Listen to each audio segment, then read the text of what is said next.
Hi నమస్తే, నేను మీ కట్టా Karthik. YCP నాయకుల మీద ఒక్కొక్కరిగా ఉచ్చి బిగిస్తూ ఉన్నాయి.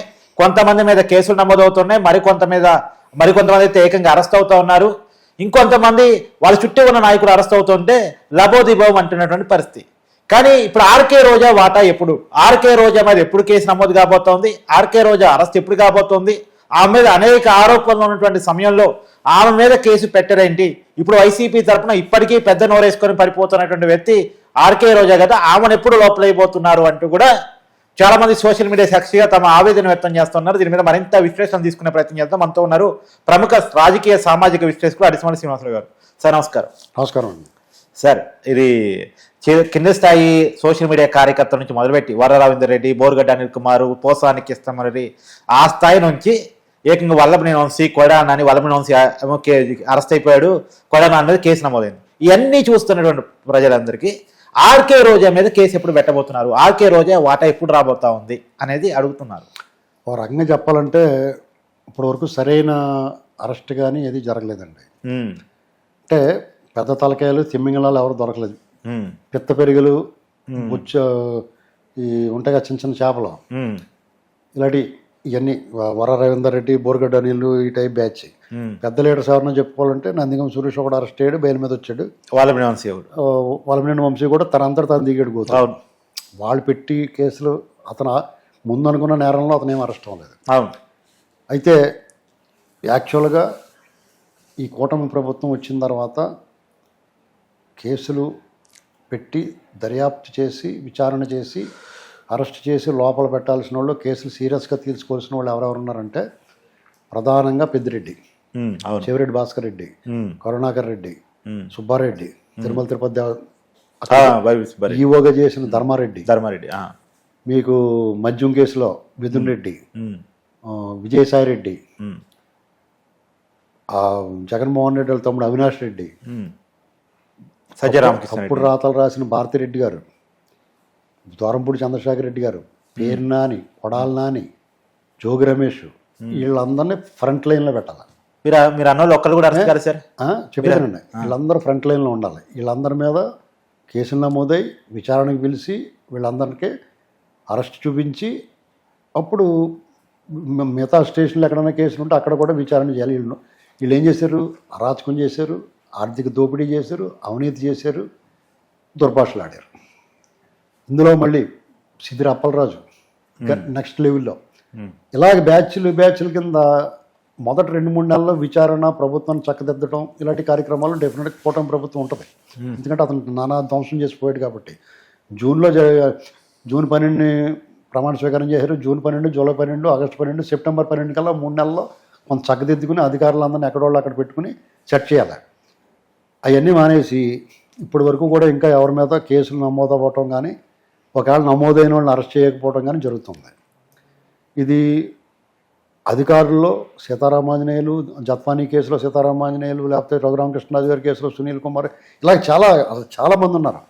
దీన్ని ప్రత్యేకించి ఒక బృందాన్ని పెట్టి మిగతా దైనందిన కార్యక్రమాలతో సంబంధం లేకుండా ఈ కేసుల మీద పెట్టాలా, వీటి మీద విచారణ చేయించాలా, దర్యాప్తు చేయించాలా. ఇది ఎందుకు జరగట్లేదు అనేటు ఇవన్నీ కాకుండా మళ్ళీ సోషల్ మీడియా సైకిల్ ఉంటారు, డిజిటల్ డెవిల్స్. ఇది ఒక రకంగా కూటమి ప్రభుత్వం కొంచెం అలసత్వం ప్రదర్శించిందని చెప్పుకోవచ్చు. మనం మళ్ళాటి వాళ్ళు కరెక్ట్ కాదు, వాళ్ళకి వీళ్ళకి తేడా ఉంటుంది, వీళ్ళలా కక్షపూరితంగా చేసినట్టు ఉండకూడదు, కక్ష రాజకీయాలు వీళ్ళు తప్పు చేశారు. మీరు ఉట్టుకున్నాన్ని అరెస్ట్ చేస్తే అది కక్ష రాజకీయం, దారిపోయి వాడిని అరెస్ట్ చేస్తే తప్పు. అటవీ భూములు కొల్లగొట్టేసిన భూరాబందు పెద్దిరెడ్డి, గంధం చెక్కలు కొట్టుకెళ్ళిపోయిన అభినవ వీరప్పన్న, అతను అరెస్ట్ చేస్తే అది అక్రమం అవదండి. రేషన్ బియ్యాన్ని స్మగ్లింగ్ చేస్తా పెద్ద మాఫియా డాన్ కింద ఉన్న చంద్రశేఖర్ రెడ్డిని అరెస్ట్ చేస్తే అది తప్పు అవ్వదు. నోటుకు వచ్చినట్టు మాట్లాడి ఆడుదాం ఆందోళన 120 కోట్లు స్కాము, తిరుపతి దర్శనం టికెట్లు స్కాము, టూరిజం డిపార్ట్మెంట్లు, రిషికొండ, ఇవన్నీ విధ్వంసం చేసిన రోజా గారు, ఆవిడకి సంబంధించిన సిబ్బంది, ఆ డిపార్ట్మెంట్కు అధికారులు వీళ్ళందరూ కూడా శిక్షార్హులే.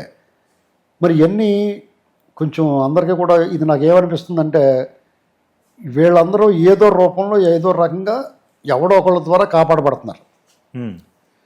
కూటమి ప్రభుత్వంలో ముఖ్య నాయకులు ఎవరికి కూడా ఇంటెన్షన్గా వీళ్ళని వదలాలని ఉండదు. కానీ ఒక్కొక్కడికి ఒక్కొక్కరు ఎవరో కొండ కింద అండలాగా నిలబడి కొండలాగా వాళ్ళని ఏదో రకంగా కాపాడుతున్నారు అంటే ఎవరు సార్? అదే ఎవరో అదొక కుట్ర నా ఉద్దేశం. ఎందుకంటే తెలుగుదేశం పార్టీని ఈ 40 ఏళ్ల చరిత్రలో 43 ఏళ్ల చరిత్రలో తెలుగుదేశం పార్టీ ఆవిర్భవించి రేపు 28వ తారీఖు వస్తే 43 ఏళ్ళు అవుద్ది ఏంటండి. ఆ పార్టీని లేకుండా చేయాలని విశ్వ ప్రయత్నాలు చేశారు. మొదట్లో ఎన్టీ రామారావు గారిని డైరెక్ట్గా దింపేశారు. ప్రజలందరూ తిరగబడి మళ్ళీ ఆయన కూర్చోబెట్టారు 84లో. అప్పుడు మళ్ళీ ఆయన రద్దు చేసి 85లో ఎలక్షన్కి వెళ్ళాడు. 84 ఇందిరాగాంధీ గారి దేశమంతా కూడా ఇందిరాగాంధీ గారి సానుభూతి పవనాల్లో కొట్టుపోతే ఒక్క ఉమ్మడి ఆంధ్రప్రదేశ్లో మాత్రం తెలుగుదేశం పార్టీ మిత్రపక్షాలు గెలిచినాయి. అవును, తుడిచిపెట్టేసింది. ఇందిరాగాంధీ గారి సానుభూతి పవనాలకు ఎదురొడ్డి ఆ గాలికి ఎదురొడ్డి నిలబడింది. ఆ పార్లమెంట్లో అప్పుడు ప్రధాన పక్షం అయింది, ప్రతిపక్షం కాదు ప్రధాన పక్షం అయింది ఏంటండి. అలాంటి పార్టీని కులం బూచితోటి కులం అడ్డం పెట్టి కొట్టారు దెబ్బ 89లో.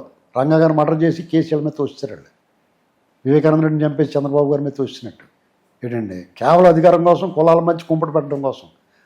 కానీ ప్రజలు అతనే తెలుసుకుని 94లో మళ్ళీ టీడీపీని గెలిపించారు. తర్వాత అధికార మార్పిడి. ఈ లోపల లక్ష్మీభారత్ అంటే ఒక పిశాచాన్ని ప్రవేశపెట్టి దీన్ని పాడు చేశారు మొత్తం అని. కానీ కార్యకర్తలందరూ కూడా పార్టీని కాపాడుకున్నారు. చంద్రబాబు గారు అయ్యారు. ఆయన ఎన్డీఏ గవర్నమెంట్లో చేరకముందు యూటీఎఫ్, యునైటెడ్ డెమోక్రటిక్ ఫ్రంట్ అలాగా ఆ పార్టీని దేశ రాజకీయాలు శాసించాడు. అవును. ఇక ఈయన తట్టుకోలేకపోతున్నారా బాబు అనుకునే టైంలో ఎన్డీఏలో కలిసి వాజ్పేయి గారితో కలిపి మళ్ళీ ప్రభుత్వం పనిచేసి ముఖ్యమంత్రిగా పేరు తెచ్చి 99లో మళ్ళీ వచ్చేసాడు. అవును. ఇంకా ఈయన మనం తప్పించలేవురా బాబు, ఎలాగరా బాబు అని రాజశేఖర రెడ్డి పైకి కిందకు చూసి ప్రాంతం వాగ్గిపోలు గీసాడు. మళ్ళీ తెలంగాణ రచ్చగొట్టారు. అర్థమైందండి. 2004 తర్వాత అందరూ కలిపి ఓడిచ్చారు. ఆ కాడి నుంచి ప్రాంతం అగ్గి చూసాం కదా మనం. రాష్ట్రం విడిపోయింది. విడిపోయిన తర్వాత మళ్ళీ చంద్రబాబు గారిని గెలిపించుకున్నారు ప్రజలు. అప్పుడు మళ్ళీ ఇక తెలంగాణలో అలా దెబ్బ కొట్టాం. తెలంగాణలో లేకుండా చేయగలిగిన ఉద్దేశపూర్వకంగా తెలంగాణలో క్యాడర్ ఉన్న లీడర్ లేకుండా చేసి క్యాడర్ ఉన్న ఇవాళకి ఓటు బ్యాంక్ ఉన్నా సరే ఆ పార్టీ ఉనికి లేకుండా విజయవంతంగా చేయగలిగారు. ఇవాళకి మళ్ళీ వచ్చి మేము ఉన్నామని జెండా పాకి ఒక లీడర్ అలా జెండా పట్టి నిలబడితే మళ్ళీ పికప్ అయిపోద్ది ఇక్కడ. అది ఎవరికి నష్టమో వాళ్ళు దీన్ని శతవిధాలు అడ్డుపడుతున్నారు. పార్టీ అధిష్టానం కూడా తెలంగాణ తెలుగుదేశం గురించి పట్టించుకుంటలేదు, ఎందుకు తెలియదు. ఆంధ్రప్రదేశ్ దగ్గరికి వచ్చేటప్పటికి వీళ్ళు మళ్ళీ ఈ పార్టీని ఎలాగైనా లేకుండా చేయాలనుకుంటున్నారు, చేయలేకపోతున్నారు. మనం జగన్మోహన్ రెడ్డిని అడ్డం పెట్టుకుని కేంద్రంలో బీజేపీ వాళ్ళు దీన్ని మొత్తం మీద మడతెట్టేద్దామని చూశారు. వాళ్ళ వల్ల సాధ్యం కాలేదు. ఇక మళ్ళీ వాళ్ళే కాంప్రమైజ్ అయిపోయారు వీళ్ళతోటి. ఇప్పుడు మళ్ళీ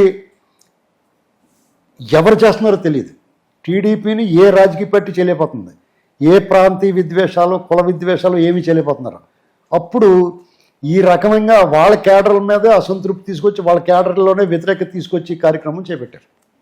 దాంట్లో నీ చేత నా చేత వరమడిగిన కుంతి చేత అన్నట్టు తెలుగుదేశం పార్టీలో ఉన్న నాయకులు కొందరు, ఇతర పార్టీల్లో ఉన్న నాయకులు కొందరు, అలాగే అధికారులు కొందరు కలిపి ఈ కార్యక్రమం. ఇప్పుడు మీకు చూడండి, రోజున అరెస్ట్ చేయలేదు, మనం ఎవరిని తిడుతున్నాం? చంద్రబాబు గారిని తిడుతున్నాం. జగన్మోహన్ రెడ్డి అలా వదిలేస్తున్న నోటికి వచ్చిన మాట్లాడుతున్నారు. ఎవరిని తిడుతున్నాం? మనం చంద్రబాబు గారిని తిడుతున్నాం. కొడాలని అరెస్ట్ చేయట్లేదు, మనం ఎవరిని తిడుతున్నాం? మేమంటే అలాగే మాట్లాడుతాం మా ఇష్టం అన్నట్టు. క్యాడర్ కూడా తిడుతున్నారు కదా చంద్రబాబు గారిని, అవునా కదా? అవును. ఇది వాళ్ళు తెలుసుకోవాలి. చంద్రబాబు గారు ఇది ఎందుకు జరిగింది కుట్ర. వీళ్ళ వేరే వాళ్ళు బయట నుంచి వచ్చి ఎవడే చేయలేకపోతున్నాడు. ట్రాయ్ సినిమాలో లాగా.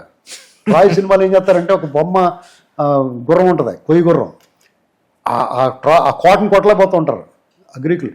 కొట్టలేకపోతుంటే వాళ్ళు ఏం చేస్తారంటే కొయ్యి గుర్రం వాళ్ళు ఓడిపోతారు. ఓడిపోయిన తర్వాత మేము గుర్రాన్ని మీకు బహుమతికి ఇస్తున్నాం, మేము పోతున్నాం అని చెప్పి ఒక గుర్రాన్ని బహుమతికి ఇస్తారు.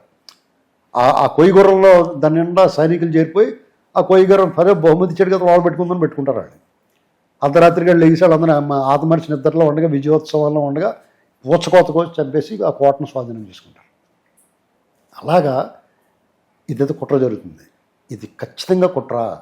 తెలుగుదేశం పార్టీ అధిష్టానం పార్టీ పెద్దలు అందరూ కూడా నాయకులు సీనియర్ నాయకులు అందరూ కూడా ఆలోచించుకుని ఇది ఎలా ఎందుకు జరుగుతుంది, మీరు కఠినంగా శిక్షించవలసిన వాళ్ళని ఖచ్చితంగా శిక్షించి తీరాలి. ఎక్కడ కాంప్రమైజ్ అవ్వకూడదు. ఇది కక్ష రాజకీయం కాదు, లేకపోతే ఇంకో రాజకీయం కాదు. అభివృద్ధి అంటారా, మీరు వద్దన్నా అవుద్ది. ఒక స్కీమ్ రెడీ చేసి దాన్ని మీరు ఎక్కువ దాని మీద పెట్టక్కర్లేదు.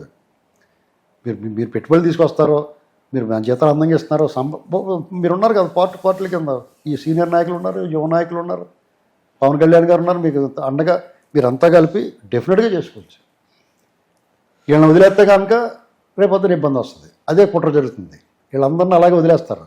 మీకు పార్టీ కార్యకర్తలకి మాలాటోళ్ళకైతే చిరాకు వస్తుంది, పార్టీ కార్యకర్తలకైతే కసి పెరిగిపోద్ది. ఎవరినేమంటారు వాళ్ళు? మన వాళ్ళకి కందగలేని తర్వాత కత్తి పెట్టుకెందుకు అని తిట్లు తిన్నారు చంద్రబాబు గారు, వాళ్ళు అన్ని బాధలు పడ్డారు, వాళ్ళకి వెళ్ళేది మనకెందుకని ఎవరికాడి కాడు వదిలేస్తారు. ఎవరికాడి కాదు టీడీపీ కాడు వదిలేస్తే ఎవరికి నష్టం? అలా కొడదాం అనుకుంటున్నారు దెబ్బ. అది చూసుకోవాలండి. రోజా గారు ఉందనుకో డెఫినెట్గా ఆవిడ లోపలికి వెళ్ళిపోద్ది. మరి ఎందుకు ఆగారు అంత క్లియర్గా కనపడుతుంటే? అంటే ఆడుదాం అందరూ స్కామ్ ఎప్పటి నుంచి ఆడుదాం అందరూ కాదండి, ఆవిడ నోటుకు వచ్చినట్టు మాట్లాడేది కానీ లోపల వేయాలి. ఇది చేయట్లేదు. అవును, మీరు మాకు సెంటీమీటర్ చేస్తే మీకు కిలోమీటర్ చేస్తా ఉంటుంది, చేయమని చూద్దారా? ఇలాగా అన్ని తప్పులు కింద పెట్టుకుని నోటుకు వచ్చినట్టు మాట్లాడుకుంటే నోరు మూసుకూరుకుంటే కోపం ఎవరి మీద వస్తుంది? వీళ్ళ మీద వస్తుంది. అది వాళ్ళు కోరుకున్నది, అది వాళ్ళు కావాల్సిన విధంగా వీళ్ళు చేసి పెడుతున్నారు. సార్ మరి ఇంకా వీళ్ళందరూ అరెస్టులు మీరు చెప్పిన పేర్లన్నీ కూడా ఇంతవరకు ఒక్కళ్ళు కూడా అరెస్ట్ కాదు. మీరు చాలా మంది పేరు చెప్పారు. వాళ్ళ అరెస్టులు ఎప్పుడు జరిగే అవకాశం ఉండొచ్చు అంటే మీకు ఎప్పుడు జరిగింది మనం చెప్పలేమండి. ఇది కుట్ర అని చెప్పాలి తెలుసుకున్న రోజు ఒకే రోజు జరిగిపోతాయి అన్నీ. అది కుట్ర అని తెలుసుకోవాలి వాళ్ళు. మళ్ళీ అటువంటి చెప్పాలి, పదే పదే పదే పదే చెప్పాలి. జగన్మోహన్ రెడ్డి దొంగ, బందిపడి దొంగ అని ప్రజలకు ప్రతి రోజు చెప్పావు 4 ఏళ్ళు. మీరు అన్నది కరెక్ట్. ప్రజలు తీర్పు ఇచ్చారు కానీ కూటమి మాత్రం మేనమైసాలు లెక్కేస్తుంది కదా. నీకు ఇప్పుడు దాకా మాట్లాడుకుంది అదే కదా. అవును, ఇప్పుడు ఈ కాళ్ళు కుట్ర చంద్రబాబు నాయుడు గారిని కూటమిలో ఉన్న ప్రధాన పార్టీ అని తెలుగుదేశం పార్టీని బ్యాట్ చేయడానికి ప్రయత్నం చేస్తున్నారు. ఏంటండి ఇప్పుడు పోసాని కృష్ణమురళి అన్న పవన్ కళ్యాణ్ గారిని తిట్టాడు కాబట్టి లోపలేశారు. మరి చంద్రబాబు గారిని తిట్టిన వాళ్ళు ఎక్కడ ఉన్నారు? అవును, కూడా నాని ఆయన క్షమించే గుణం ఉండొచ్చు కానీ వాళ్ళ కార్యకర్తలకు ఉండదు. ఆ కోపం ఎవరి మీద వెళ్తుంది? ఇప్పుడు మన తండ్రి మీద కదా కోపం అవుతుంది. అవును, ఇప్పుడు మన అసక్తతలే ఆ బాధను ఏం చేస్తాం, అసహనాన్ని తండ్రి మీద వ్యక్తపరచాడు కొడుకు. వాళ్ళ బిడ్డలు లాంటి వాళ్ళ కార్యకర్తలు అందరూ నా కుటుంబం అంటాడు చంద్రబాబు గారు. ఆయన మీద కోపం వచ్చి ఆయన తిడుతున్నారు, ఎప్పుడు తిట్టిన వాళ్ళు కూడా. అది పరిస్థితి. Thank you sir.